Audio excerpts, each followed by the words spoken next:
নমস্কার বন্ধুরা, আমি সোমা গোপালে হেসেলে আপনাদের সবাইকে স্বাগত। আজকে সকালে বা রাতে রুটি পরোটার সাথে খাওয়ার জন্য দুটো দারুণ টেস্টি চটজলদি নিরামিষ রেসিপি আপনাদের সাথে শেয়ার করছি, যেটা আশা করছি আপনাদেরও খুবই ভালো লাগবে। তাই চলুন সময় নষ্ট না করে রান্নাগুলো করে ফেলি। নিরামিষ রান্নার দিনে রুটি, লুচি, পরোটা দিয়ে খাওয়ার জন্য আজকে একটা পনিরের রেসিপি করব। সেজন্য আমি 200 গ্রাম পনির নিয়েছি। পনিরটাকে স্কোয়ার শেপে কেটে নিয়েছি। এটাকে আগে একটু মশলা দিয়ে ম্যারিনেট করে নেব।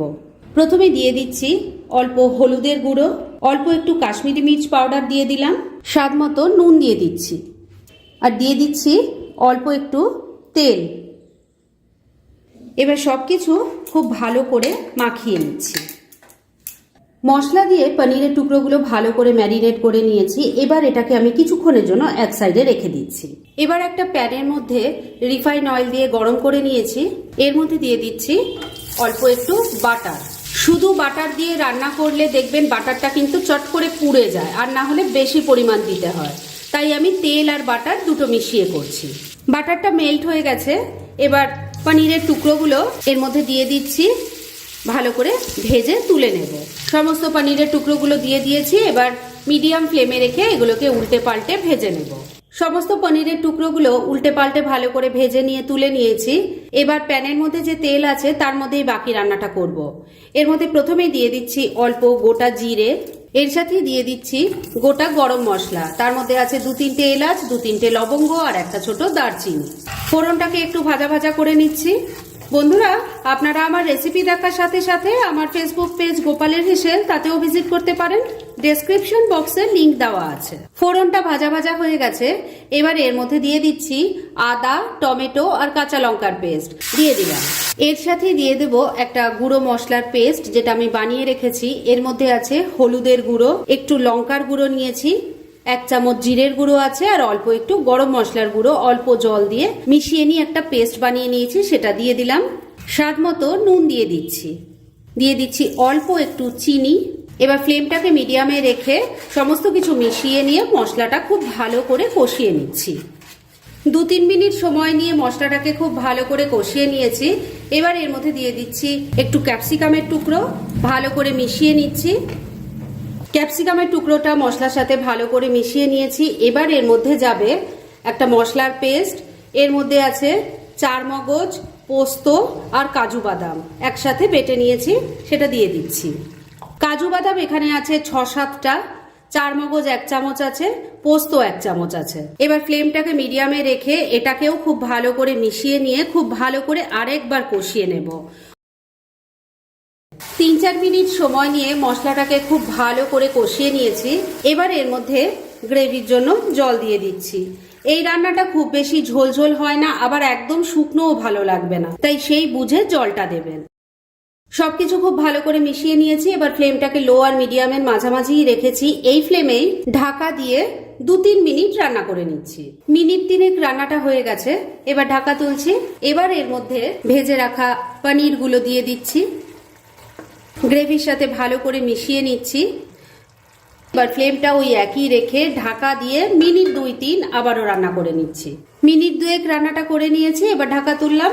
রান্না কিন্তু মোটামুটি আমার রেডি হয়ে এসছে। এবার শুধু শেষ পর্যায়ে দিয়ে দিচ্ছি একটু ধনেপাতা কুচি, ভালো করে মিশিয়ে নিচ্ছি। এবার রান্না একদম রেডি। এবার মিনিট 2 জন্য স্ট্যান্ডিং টাইমে একটু ঢাকা রেখে দিলাম, আর তারপর সার্ভ করে দেখাচ্ছি। আজকে রুটি দিয়ে খাওয়ার জন্য সেকেন্ড রেসিপিটা তৈরি করব। তার জন্য প্রেসার কুকার একটা ওভেনের উপর বসিয়ে গরম করে নিয়েছি। এর মধ্যে দিয়ে দিচ্ছি অল্প জল। এবার এর মধ্যে প্রথমে দিয়ে দিচ্ছি একটু ছোলার ডাল। আমি এখানে 1 কাপ পরিমাণ ছোলার ডাল নিয়েছি, আর এটাকে 6-7 ঘন্টা জলে ভিজিয়ে রেখেছিলাম। এবার সেই ডালটা এর মধ্যে দিয়ে দিলাম। এই ডালের সাথেই দিয়ে দিচ্ছি একটু আলু আর গাজরের টুকরো। আমি এখানে একটাই বড় সাইজের আলু নিয়েছি, আর গাজরও একটা আছে, সেটাও দিয়ে দিলাম। দিয়ে দিচ্ছি অল্প নুন, অল্প হলুদের গুঁড়ো দিয়ে দিলাম, দিয়ে দিচ্ছি 2টো কাঁচা লঙ্কা, আর এর সাথেই অল্প একটু তেল দিয়ে দিলাম। এবার লিডটা লাগিয়ে দিচ্ছি, আর ফ্লেমটাকে মিডিয়ামে রেখে 2-3টে হুইসেল পড়লে কিন্তু এটা ভালো মতো সেদ্ধ করা হয়ে যাবে। তাই ডালটা আর সবজি সেদ্ধ হোক, তারপর আমি ফিরে আসছি। প্রেসার কুকারে 3টে হুইসেল পড়ার পর আমি গ্যাসটা বন্ধ করে দিয়েছিলাম, আর সেটা এখন এক সাইডে রেখে দিয়েছি। এবার মূল রান্নাটা শুরু করব, সেজন্য কড়াইয়ে সরষের তেল গরম করে নিয়েছি। এর মধ্যে প্রথমে দিয়ে দিচ্ছি অল্প 5 ফোড়ন, দিয়ে দিচ্ছি একটা তেজপাতা, একটা শুকনো লঙ্কা। এবার ফোড়নটাকে কয়েক সেকেন্ড আগে ভাজা ভাজা করে নিচ্ছি। ফোড়নটা ভাজা ভাজা হয়ে গেছে। এবার এর মধ্যে দিয়ে দিচ্ছি আদা আর কাঁচা লঙ্কার পেস্ট 2 চামচ, দিয়ে দিচ্ছি অল্প হলুদের গুঁড়ো, অল্প একটু কাশ্মীরি মির্চ পাউডার দিয়ে দিলাম, 1 চামচ দিয়ে দিচ্ছি জিরের গুঁড়ো, অল্প একটু গরম মশলার গুঁড়ো দিয়ে দিলাম, অল্প নুন দিয়ে দিচ্ছি। তবে নুনটা দেওয়ার আগে খেয়াল রাখবেন, ডাল সেদ্ধ করার সময়ও কিন্তু অল্প নুন দেওয়া হয়েছে। অল্প চিনি দিয়ে দিলাম, দিয়ে দিচ্ছি অল্প জল। এবার ফ্লেমটাকে মিডিয়ামে রেখে সমস্ত কিছু মিশিয়ে নিয়ে মশলাটা খুব ভালো করে কষিয়ে নিচ্ছি। ফ্লেমটাকে মিডিয়ামে রেখে 2-3 মিনিট সময় নিয়ে মশলাটা খুব ভালো করে কষিয়ে নিয়েছি। এবার এর মধ্যে সেদ্ধ করা ডাল আর সবজিটা দিয়ে দেব। তবে তার আগে ডাল কেমন সেদ্ধ হয়েছে সেটা একবার দেখিয়ে দিই। দেখতেই নিশ্চয়ই পাচ্ছেন ডালের দানাগুলো সব গোটা গোটা আছে, অথচ একটা হাতে নিয়ে এভাবে চাপলে ভেঙে যাচ্ছে। এইভাবেই কিন্তু এটা সেদ্ধ করতে হবে, যাতে ডাল সেদ্ধ হয় কিন্তু গলে না যায়। এবার ডাল সহ সবজিটা এর মধ্যে দিয়ে দিচ্ছি, ভালো করে একটু মিশিয়ে নিচ্ছি।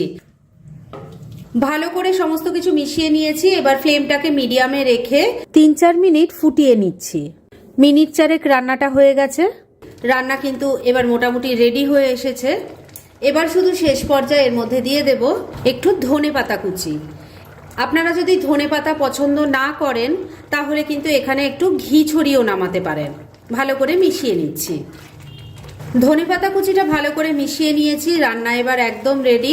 গ্যাসটা বন্ধ করে দিলাম। এবার মিনিট 2-এর জন্য এটাকে স্ট্যান্ডিং টাইমে একটু ঢাকা রেখে দিলাম, আর তারপর দুটো রান্নাই একসাথে সার্ভ করে আপনাদের দেখাচ্ছি। ফ্রেন্ডস, আমার আজকে দুটো দারুণ টেস্টি নিরামিষ রান্নার রেসিপি, যেগুলো রুটি পরোটার সাথে খেতে ভীষণ ভালো লাগবে, সেগুলো একদম রেডি হয়ে গেছে এবং আমি সার্ভ করে দিয়েছি।